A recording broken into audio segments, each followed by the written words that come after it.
মঞ্জুর আল মতিন, এই লোকটাকে বাংলাদেশের সবাই চেনে এবং মানে এই লোকটার প্রতি আমার অগাধ সম্মান। কারণ মানে ছাত্র আন্দোলনের সময়, কোটা আন্দোলনের সময় তার দেশের জন্য ভূমিকা ছিল, সেটা মানে সবাই করতে পারে না। তার জীবনের রিস্ক নিয়েছে, তার ক্যারিয়ারের রিস্ক নিয়েছে, নিয়ে ছাত্রদের পক্ষে দাঁড়িয়েছে, যেটা যে কারো পক্ষেই সম্ভব না। মানে এটা একটা সবাই বলে যে এটা সিনেমার নায়কের মতো, যে এক পেশা থেকে আরেক পেশায় এসেছে শুধুমাত্র ছাত্রদের ছাত্রদের স্বার্থ উদ্ধারের জন্য। এই জিনিসটা কিন্তু সবাই করতে পারে না। মানে সেখান থেকেই কিন্তু তার প্রতি সবার সম্মান। এবং সে যখন আসছে একদম বিদ্রোহীর বেশে আসছে, মনে হয় যে যুদ্ধ করলো, চূড়ান্ত বিজয় উপহার দিয়ে চলে গেলেন। তারপরে বিজয় আসলো, মনে হচ্ছে যে তিনি কখনো ছিলেনই না। মানে মনে হয় যে সবাই নিজ স্বার্থ বা মানে তাকে দেখে মনে হয় যে সবাই নিজ স্বার্থ বা লোভের জন্য আসে না। অনেকেই আসে যে মাতৃভূমির প্রতি ভালোবাসার কারণে বা মানুষের প্রতি ভালোবাসার জন্য। মানে এর উদাহরণই এই মতিন স্যারকে দেখে মনে হয়েছে, আর এখনো আমার তাই মনে হয়।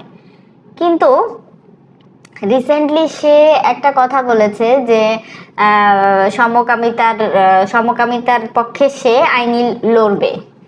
মানে এই এই বিষয়টা তার ভক্ত বা আমরা যারা তার শুভাকাঙ্ক্ষী আছি তাদের মানে খুবই মর্মাহত হয়েছি ব্যাপারটাতে, এই কথা বলতে। শুধু আমি না, মানে তাকে যারা পছন্দ করে তাকে তো মানে ম্যাক্সিমাম মানুষই পছন্দ করে, শুধুমাত্র বিরোধী দল ছাড়া।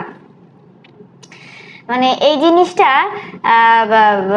সে যে বলল, বা যে জিনিসটা একটা দেশে 99.9% মানুষই খারাপ বলে, বা ইসলামে তো এর মানে এর কোনো নারী পুরুষের প্রেমই তো অ্যালাউ না, সেখানে তো সমকামিতা, তাই না? এটা একটা সমকামিতার মতো একটা ঘৃণিত মানে ন্যাস্টি জিনিস আর কিছু হয় না।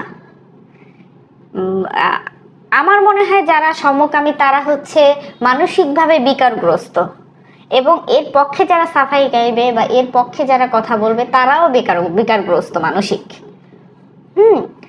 তো মানে তো এই এই ব্যাপারে যে জিনিসটা এত পার্সেন্ট মানুষই খারাপ চোখে দেখে, সেই বিষয়ে কথা বলতে গেলে মানে একটু ভেবেচিন্তে বলা উচিত, তাই না?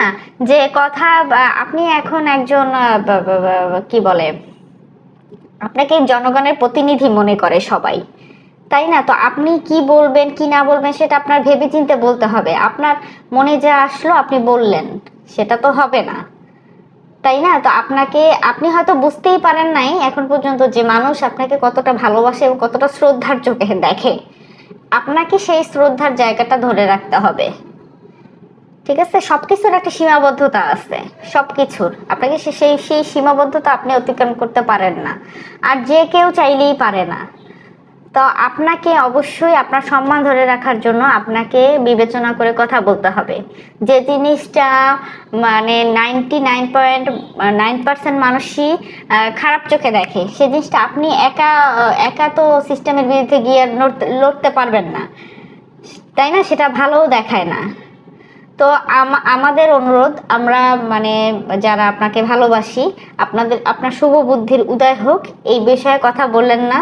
আপনার যতটুকু সম্মান আছে আপনি সেই সম্মান নিয়ে থাকেন, তাতে আপনার জন্যই ভালো।